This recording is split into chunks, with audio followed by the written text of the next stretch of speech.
क्या? कानपुर देहात, फर्रुखाबाद।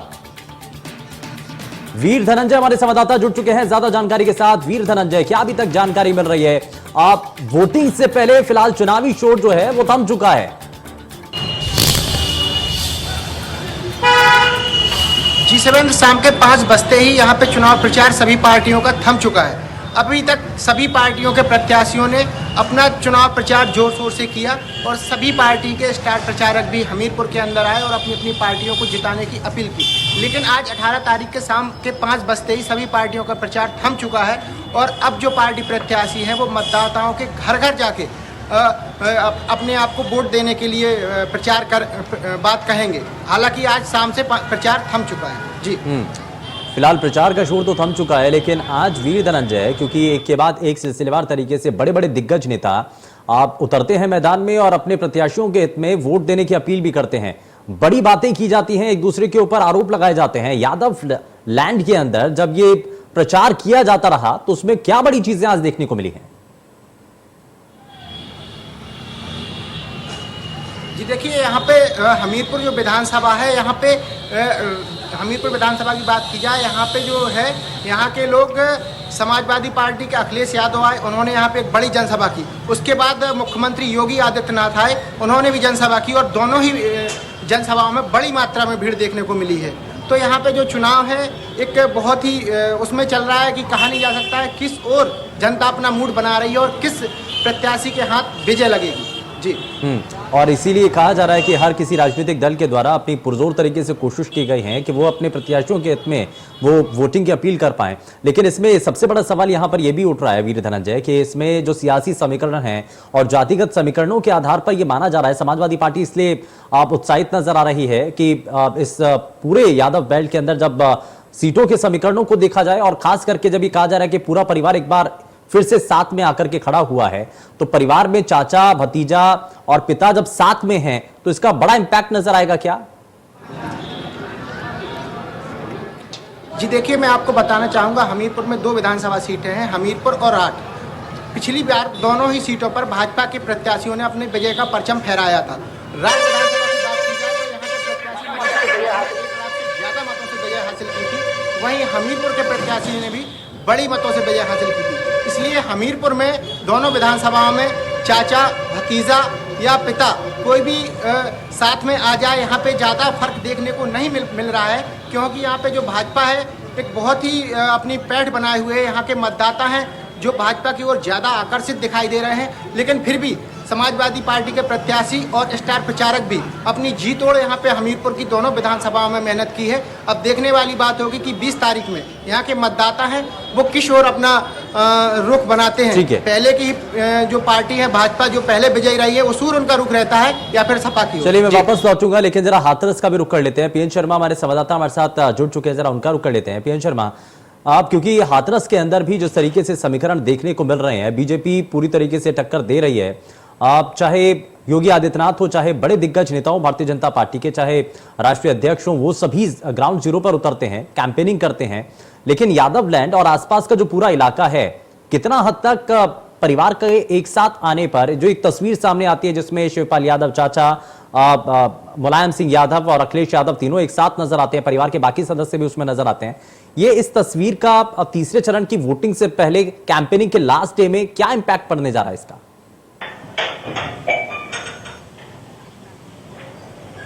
जी बिल्कुल, बता दूं आपको, जो स्थिति है वो जातीय समीकरण पर आधारित है, क्योंकि यदि कहें हम उत्तर प्रदेश में जो चुनाव है वो कहीं विकास या किन्हीं बातों पर नहीं होता है, वो धर्म और जाति के ऊपर ही होता है। वही जैसे हम अपनी बात करें तो जो हाथरस की 3 विधानसभा सीटें हैं, सादाबाद, सिकंदराबाद और हाथरस, जिसमें से कि सिकंदराबाद विधानसभा सीट है, उस पर अखिलेश यादव ने भी और जो प्रदेश अध्यक्ष हैं और जो राष्ट्रीय अध्यक्ष हैं बीजेपी के, वो भी यहाँ पे आके अपना दमखम दिखा चुके हैं। कह सकते हैं कि सभी पार्टियों ने अपनी ताकत कहीं ना कहीं यहाँ झोंक दी है। बड़े बड़े नेता यहाँ लगातार आते रहे हैं और उनका यही है, क्योंकि सिकंदराबाद विधानसभा सीट में लगभग 1,10,000 जो ठाकुर मतदाता वोटर है वो तय करता है कि कौन विधायक बनेगा, कौन एमएलए बनेगा। वहीं दूसरी जो आती है कि बघेल वोट है, मुस्लिम वोट है और जो यादव वोट है, उसको लेके हुए यहाँ पर जो प्रत्याशी है ललित बघेल को उतारा गया है। तो वहीं यदि हम सादाबाद की बात करें तो सादाबाद विधानसभा सीट को एक हॉट सीट कहा जा रहा है, क्योंकि वहां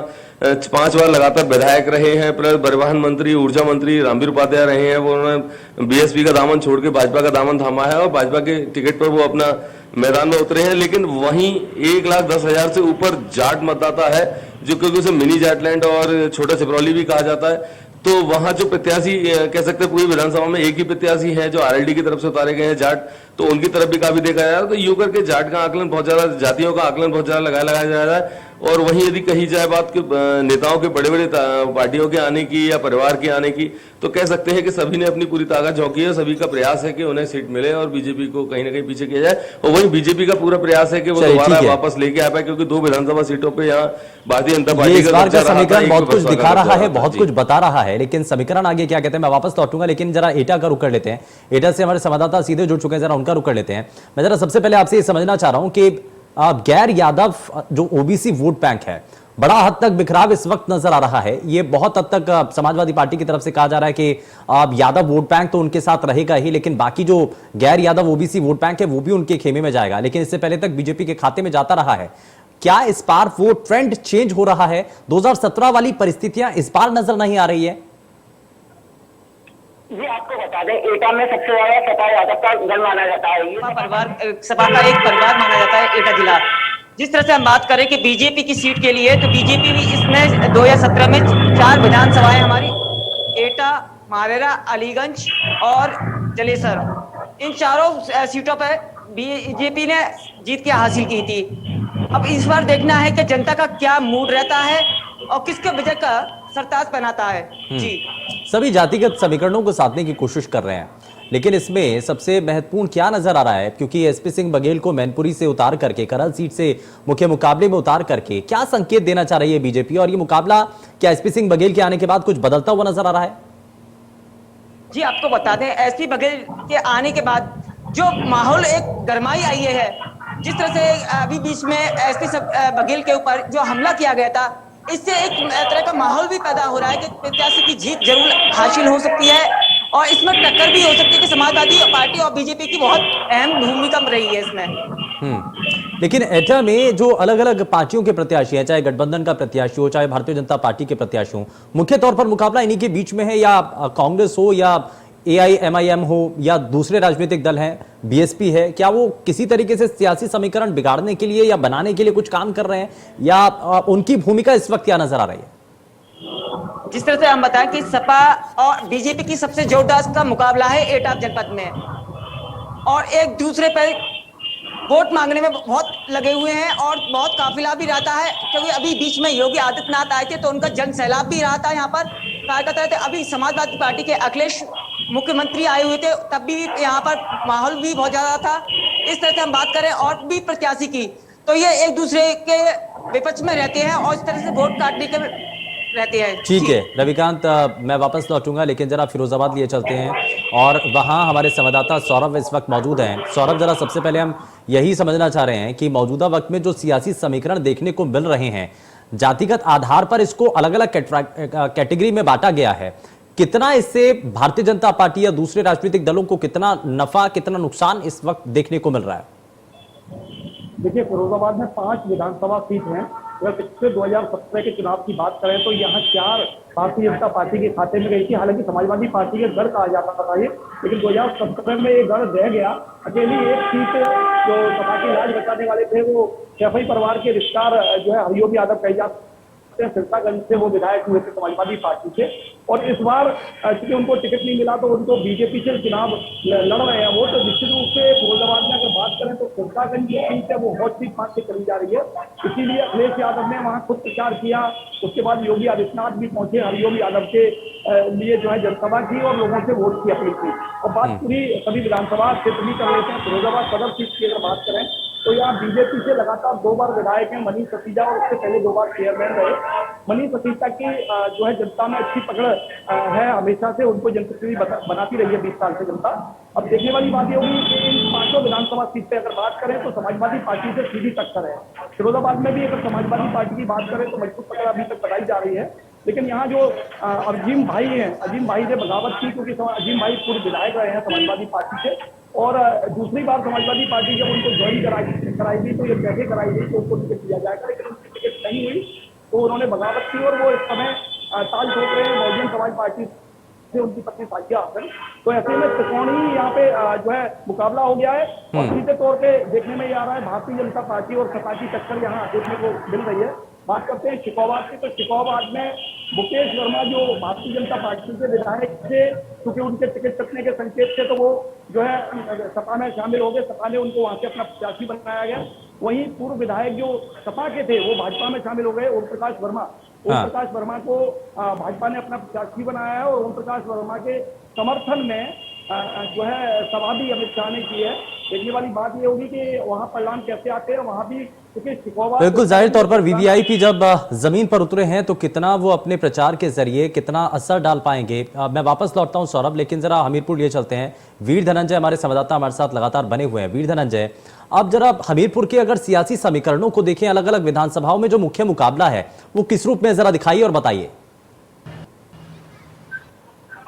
देखिए, हमीरपुर सदर विधानसभा सीट की बात कर ली जाए तो यहाँ से बीजेपी ने मनोज प्रजापति को अपना उम्मीदवार बनाया है और बसपा से रामफूल निषाद और वहीं समाजवादी पार्टी से रामप्रकाश प्रजापति और कांग्रेस के पूर्व जो विधायक रहे हैं बाहुबली विधायक अशोक चंदेल, उनकी वाइफ राजकुमारी चंदेल मैदान में है। तो यहाँ पे जो देखने वाली बात है, यहाँ पे त्रिकोणीय मुकाबला देखने को मिल रहा है, क्योंकि कांग्रेस के जो पूर्व विधायक अशोक चंदेल की वाइफ राजकुमारी चंदेल, उनका भी यहाँ पे जनाधार काफी बड़ी मात्रा में देखने को मिल रहा है। तो यहाँ पे भाजपा, सपा और कांग्रेस तीन त्रिकोणीय मुकाबला हमीरपुर में देखने को मिल रहा है। वहीं अगर राज्य विधानसभा 229 की बात की जाए तो यहाँ पे भारतीय जनता पार्टी से प्रत्याशी है मनीषा अनुरागी, समाजवादी पार्टी से है चंद्रवती वर्मा और बीएसपी से प्रसन्न भूषण और कांग्रेस से है श्री प्रकाश वर्मा जी।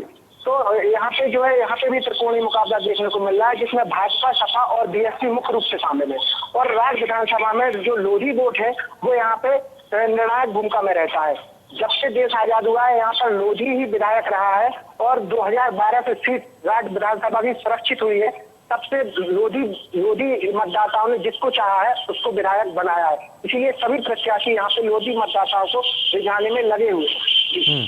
लेकिन वीर धनंजय, इस बार के समीकरण कुछ और इशारा करते हैं, क्योंकि आप कह रहे हैं कि आप बाकी जो तीसरे चरण के जो मुख्य मुकाबले हैं वो दो राजनीतिक दलों के सामने हैं। आमने सामने मुख्य मुकाबला बीजेपी और सामने जो है समाजवादी पार्टी के गठबंधन के साथ नजर आता है। लेकिन आप ये कह रहे हैं कि हमीरपुर के अंदर अलग अलग विधानसभाओं में त्रिकोणीय मुकाबला देखने को मिल रहा है। लेकिन अगर कांग्रेस की इसमें दबदबा है, उनके कैंडिडेट्स की अगर भूमिका अपने इलाके के अंदर नजर आ रही है, तो इसका नफा नुकसान किसको होने जा रहा है? ये जो वोट शेयर जो कांग्रेस पार्टी के पास आप कह रहे हैं कि एक हिस्सा हो सकता है, तो अगर वो हिस्सा कांग्रेस पार्टी अपनी तरफ खींच लेती है वहां के कैंडिडेट, तो इससे नुकसान किसको होगा? ये किसकी टेरिटरी में सेंधमारी हो सकती है?